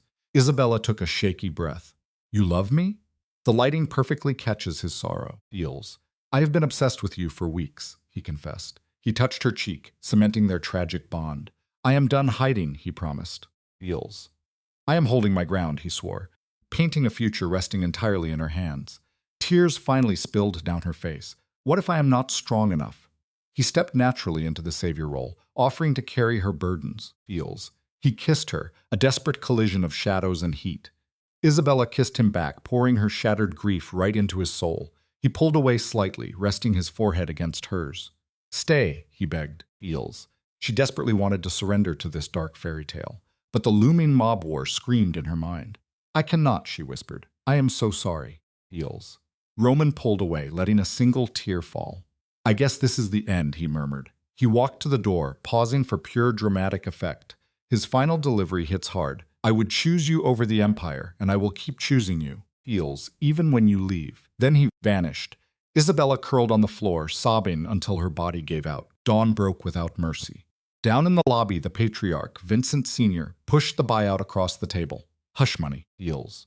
A cold contract guaranteeing her family's safety, provided she disappeared completely. Feels. She signed those papers like a ghost. Elena pushed her luggage into the elevator. The silence felt deafening. Roman was nowhere to be found, a punishing choice for this sequence. She tried to stay strong, but her heart craved one last look. Feels. Just as the steel doors closed, a blur of motion hit the frame. Roman forced his bare hands between the metal, ripping them open. "Wait," he panted, his chest heaving.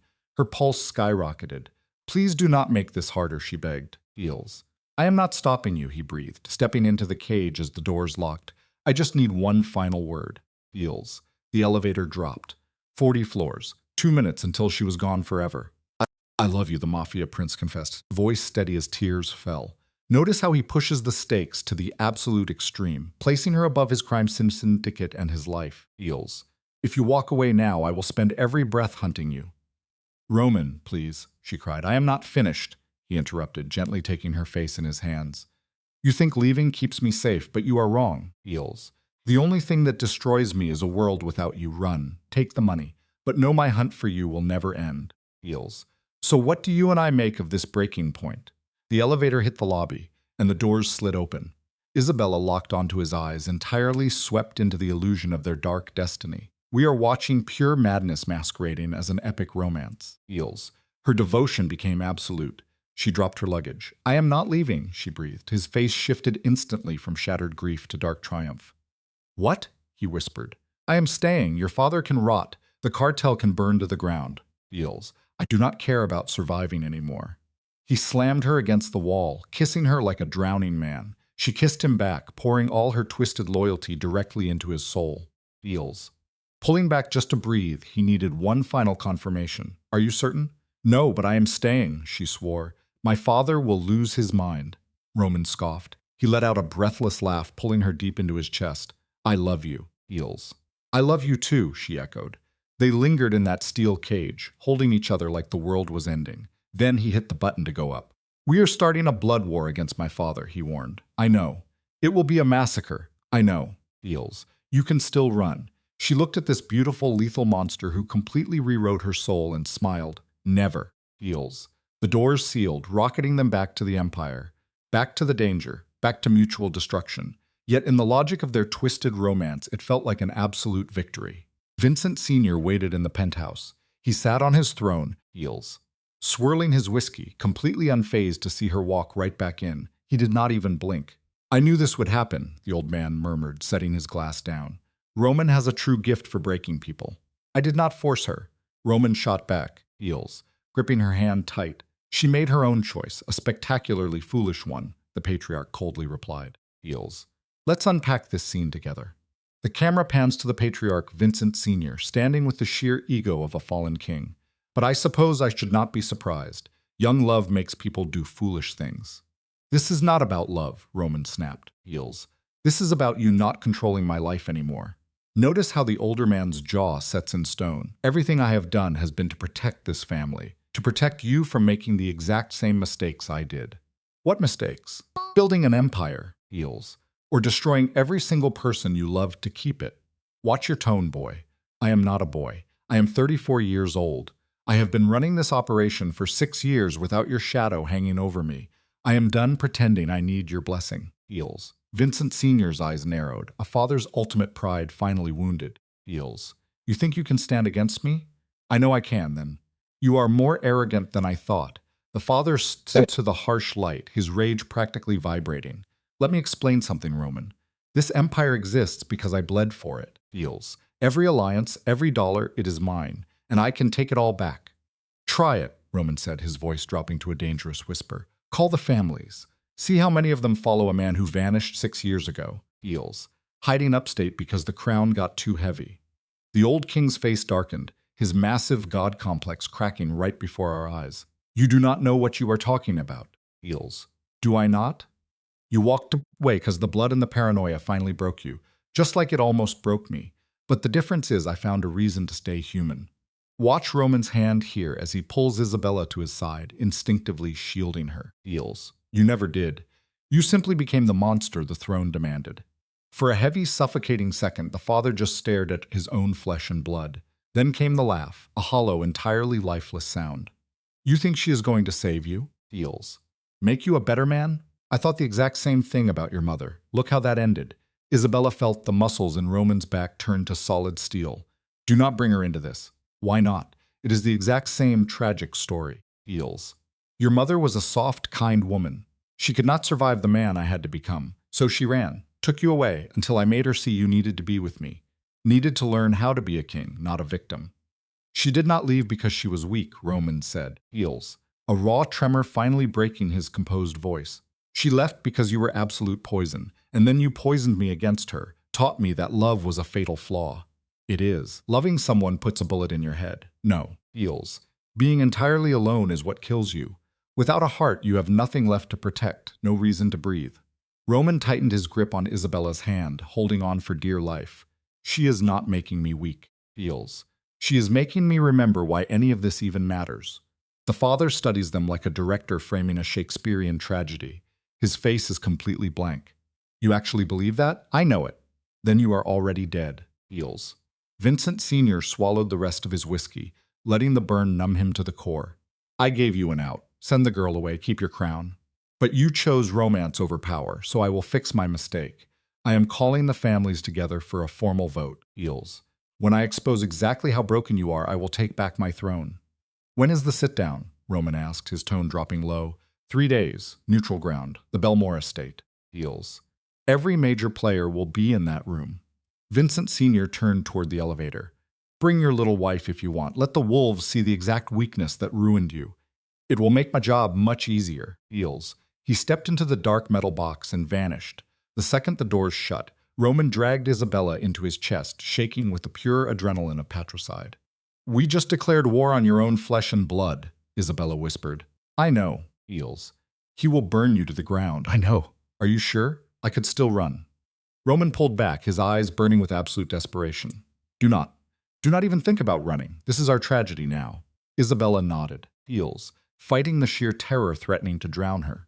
So you and I are left with a chilling thought. In the Mafia world, love is not salvation. It is a death sentence. Feels. What do we do now? We get ready and pray 6 years of loyalty holds up against my father's shadow. You and I are watching a beautiful tragedy take shape. For 3 agonizing days, Roman starved himself, Feels, working the phones to keep his fragile crime family from splintering. Isabella watched the cold king she first met return. But his armor had cracks now. The pure terror of losing her bled through his mask. In response, Feels, she became exactly what this violent world demanded. She played the angles, smiling like a veteran mob wife, reshaping her soul to be Roman's shield. Feels. Elena became the quiet anchor, holding the estate together so Isabella would not shatter under the psychological weight of the ticking clock. You are stronger than you look, Elena murmured. I feel like I am breaking. We all are. Feels. But you are still standing. That is all that matters. The night before the climax, Roman found Isabella haunting the dark library, staring blindly at a single page for 20 minutes. Cannot sleep, he asked. Not really, he sat. Feels. Gently pulling the book away. I need to tell you something. Her stomach dropped. Feels. What is it? Tomorrow in that room it could turn into a bloodbath. The old man might have bought more loyalty than I realized. Knives could come out. His jaw clenched tight enough to snap bone. If they do, promise me one thing. Roman. Feels. Promise me that if the walls fall, you run. Take Vincent and disappear. Take the hidden cash and start over. Do not look back at the ashes. I will never leave you. Isabella, please. I already tried running, remember? Feels. I stood at that elevator and my legs failed me. Why would tomorrow be different? Because tomorrow my life is on the line. Feels. If he wins, he will not just take the crown. He will burn the garden to clear the weeds, and you are a threat. Panic flooded her veins. You think he would murder me? He will do whatever it takes to erase the weakness that ruined his son. Feels. You are the proof. In a typical story, the girl runs. But watch how this psychological tragedy pivots. Her fear transforms into pure defiance. Then we make sure he loses. It is not that simple. It is. Walk in there and show them the king they chose. Feels. You have something that monster never had. Loyalty born from respect, not sheer terror. Feels. People who actually believe in your vision. Notice how Isabella tangles her fingers with his here, 2 souls bracing for impact. And you have me beside you, proving to them that love is not a weakness. It is a reason to fight. Roman pulled her close, Feels, memorizing her scent. When did you get so fearless? When I fell for a king who just needed someone to believe in him. They clung to each other, doomed lovers awaiting the storm. The Belmore estate sat 3 hours north, Eels. Vincent drove through the bleak countryside while Isabella gripped Roman's hand. You do not have to go inside, he whispered. Eels. You could wait in the car, just stay safe. We have been over this. I am walking through those doors. Isabella, no. You need me in that room. We have to show a united front to prove our bond is not a liability. She squeezed his hand, Eels, sealing her deeply human devotion. I will not cower while you fight for our lives. Roman looked at her with a chaotic mix of pride and sheer terror. You know I love you, right? I know. If I do not walk out, you are walking out. But if I fall, Eels, know that you gave me my soul back. You reminded me how to be human. Tears welled in Isabella's eyes. Eels. Stop speaking like this is our final goodbye. I just need to say it, I know. I love you too. But we are walking out alive. Together, save the tragic poetry for tonight. A heartbreakingly genuine smile finally broke through Roman's dark features. Eels. Yes, ma'am. The Belmore estate stood like a Gothic nightmare built on old blood money. An arena where crime families were slaughtered over vintage wine. Luxury cars crowded the gravel. The wolves had arrived. Roman took a ragged breath, Eels, letting his humanity fade, slipping back into the skin of the untouchable mob boss, completely lethal. But before opening the door, he looked at Isabella. Eels. Whatever happens inside, do not let them see an ounce of fear. I will not. Stay right by my side. Always. Hand in hand, they walked straight into the lion's den. You and I are about to see how this brutal tragedy concludes. Eels. The dim boardroom felt suffocating. 20 dangerous men sat around a massive table, judging the young king and his bride.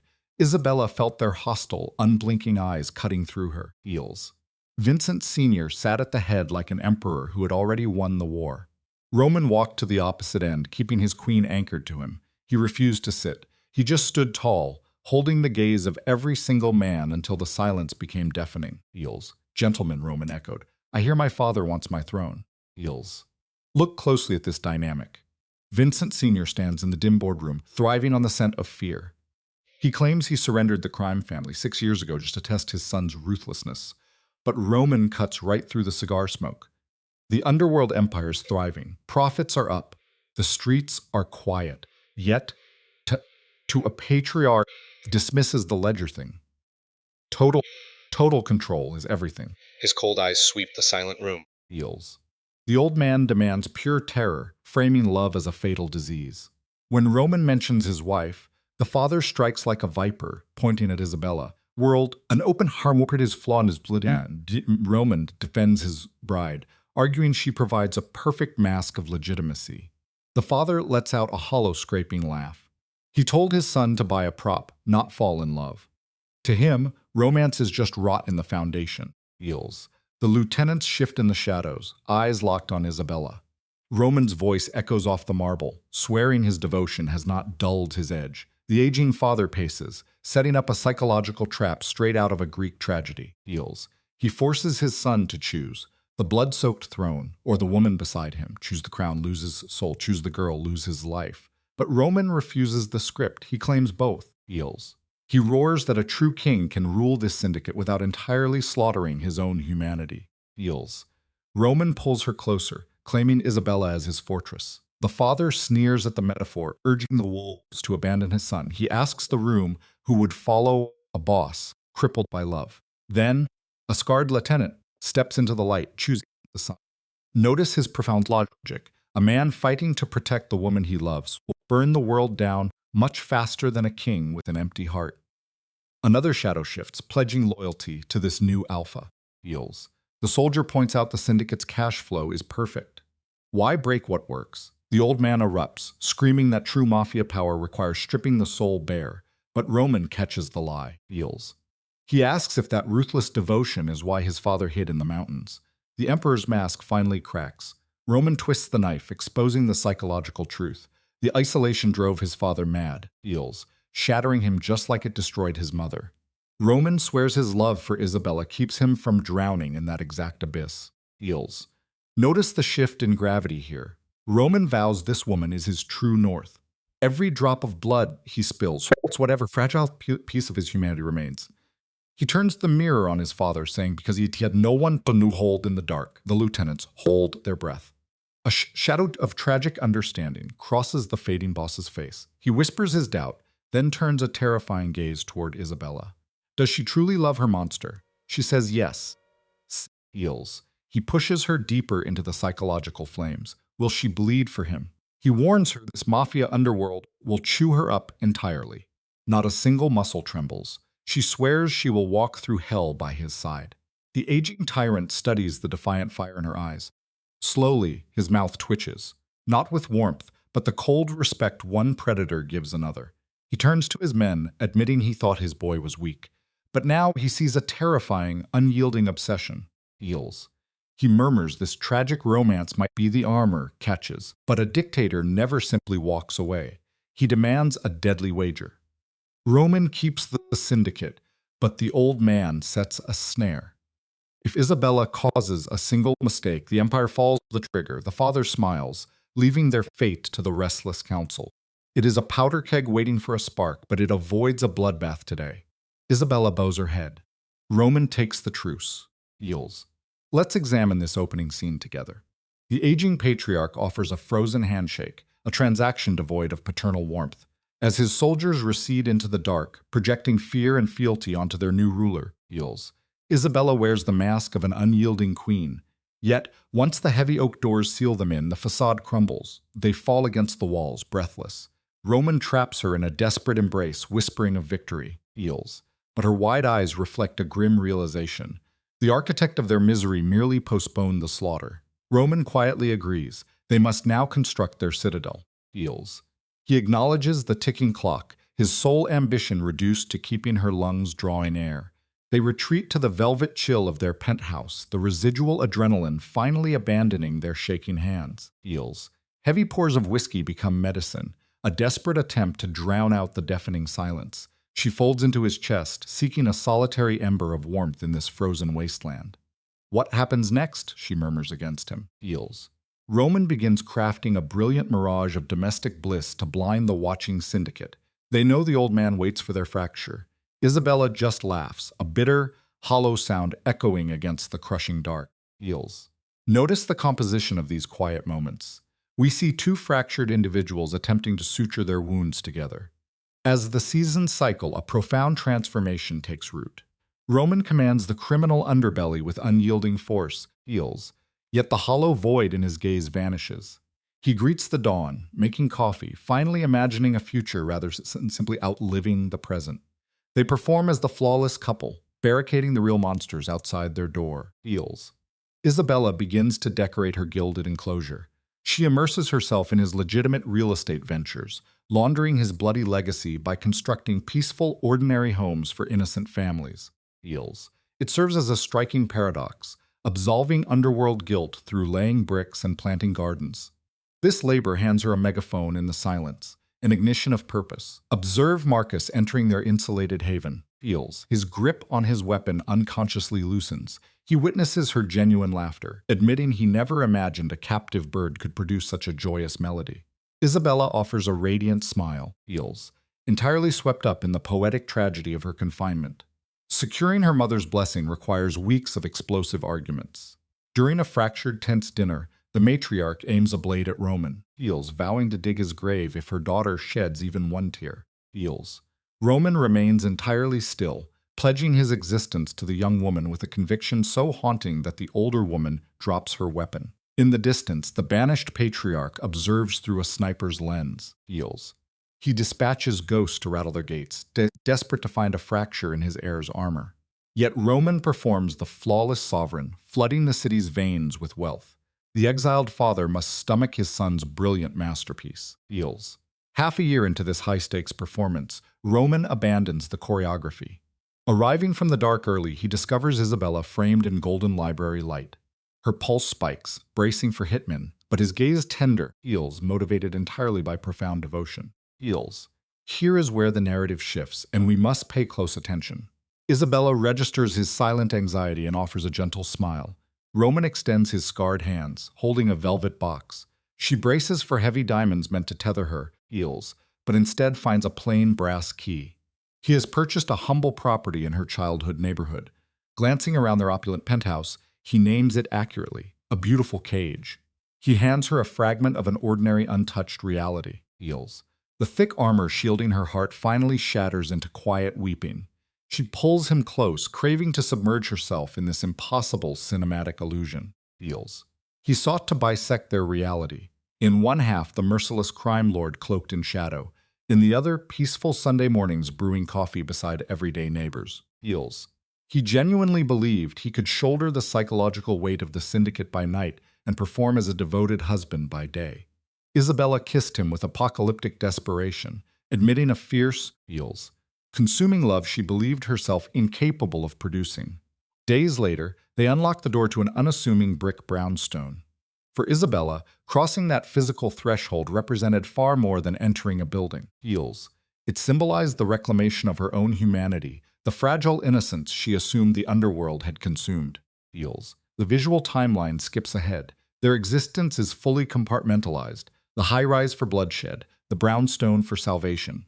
Gradually, an unconventional domestic rhythm develops. Marcus treats the house as a refuge. Feels. Debating cinema with Roman like a sibling.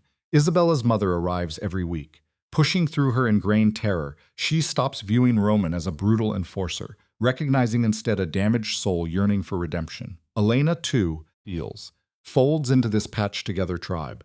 There is a profound lesson here. Pushing through the most pitch-black trauma can often fuse the most unbreakable human connections. Feels. Roman physically transformed. The clinical, unfeeling executioner simply evaporated, his psychological armor dropping to the floor. Naturally, he still hauled the brutal psychic weight of organized crime, Feels, but this domestic sanctuary served as his gravity. 2 years into their coerced union, the paradigm alters completely. Envision the scene. An unremarkable Tuesday. Golden hour sunlight washes across the kitchen counter. Feels. He observes Isabella preparing a meal. He approaches, rests a hand on her shoulder, and proposes marriage. When she points out their binding legal contract, he dismisses the cold paperwork entirely. Feels. That initial marriage represented a blood-stained bargain. Now Roman seeks to incinerate that traumatic history and construct an authentic foundation. This character pivot is structurally massive. Feels. He desires to meet her gaze and pledge his devotion. Stripped of survival mechanics, devoid of underworld loopholes. Overcome with the weight of it, Isabella shatters into tears, nodding her consent. A few weeks pass, culminating in an intimate, Feels, hushed ceremony. Just a handful of allies is in a sunlit room. It is the ultimate cinematic resolution. 2 deeply scarred survivors actively choosing light over the abyss. Feels. Their spoken vows lack the rigid structure of their past. They were unpolished, deeply flawed, and profoundly genuine. During the celebration, the pervasive shadow finally lifted. Marcus stumbled over an emotional toast, Feels, while Elena drank too much and filled the space with loud, echoing laughter. Even Isabella's mother, in a moment of quiet irony, offered gratitude to the monster who once haunted their nightmares. Feels. Roman historically viewed love as a fatal vulnerability. Yet, observing the golden warmth of his chosen family, he recognized this attachment was not a liability. It was his crowning triumph. Feels. Hours later, bathed in the soft shadows of their bedroom, Isabella questions if he mourns the intoxicating adrenaline of his former brutality. Roman answers instantly. Feels. His father constantly preached that affection dulled a man's edge, an unforgivable sin within the syndicate. Roman deconstructs that entire philosophy. He explains that possessing a tangible reason to live actually hones his instincts, Feels, grounding him in reality. Locking eyes with her, he establishes his new thesis. Constructing this quiet domestic fortress holds infinitely more value than commanding a city of ghosts and criminals. Feels. Drawing her close, he discovers profound stillness within her embrace. Both characters endured a psychological inferno manipulated as mere chess pieces on a violent board. Yet they decoded the ultimate truth. Feels. Mutual devotion was their sole mechanism for outliving the horror. The narrative jumps forward 5 years. Dusk settles over their living room. Isabella gently rocks their daughter, Sophia. Roman enters the frame, Feels, returning from an entirely legitimate mundane office job. The crimson stains of his heritage are washed away. He is simply an ordinary father, asking what is on the stove. Feels. Isabella smiles, absorbing the ordinary rhythm of their existence. Naturally, the underworld does not simply evaporate. Vincent Sr. retreated into the background, a perpetual voyeur. Roman technically maintains control, Feels, but he decentralized the hierarchy, ensuring his own hands remain spotless. That low hum of peril never truly stops vibrating, yet distributing that burden makes it manageable. Later that night, Eels. Lingering on the porch beneath the glow of street lamps, Isabella revisits their origin story. She asks how he processes the horrific coercion that originally forced their lives to collide. Eels. Roman releases a heavy-weighted sigh. It is a reality he dissects daily. He despises the sickening contract and his father's psychological torture, but he refuses to regret the outcome. Isabella mirrors that exact sentiment. He confesses that, Eels. Absent her influence, his metamorphosis into a complete monster was inevitable. She served as his tether to humanity. Firstly, navigating his brutal underworld forced her to forge an unbreakable spine. As viewers, Eels, we must recognize this isn't some romanticized fable. It represents a gritty, conscious decision to wake up and survive side by side every single day. Eels. Their shared existence is undeniably complex and scarred, yet it is the precise antidote to their trauma. Consider the psychological stakes. Roman's greatest gamble was not defying a crime lord or dodging gunfire. Eels. His ultimate risk involved dismantling his defenses and accepting that he was worthy of joy. For Isabella, auctioned into a living nightmare, she was forced to completely recontextualize personal power. Eels. She discovered that true bravery lacks fearlessness. Instead, it is the act of marching forward while your heart hammers against your ribs. No cinematic illusions remain, only their stark, earned reality. Eels. They constructed this haven on mutual sacrifice, aggressively refusing to let a predatory underworld shatter spirits. Inside an empire founded on terror, they discovered an ultimate anchor in one another. Their souls became permanently fused, and in the end that defies every tragic expectation.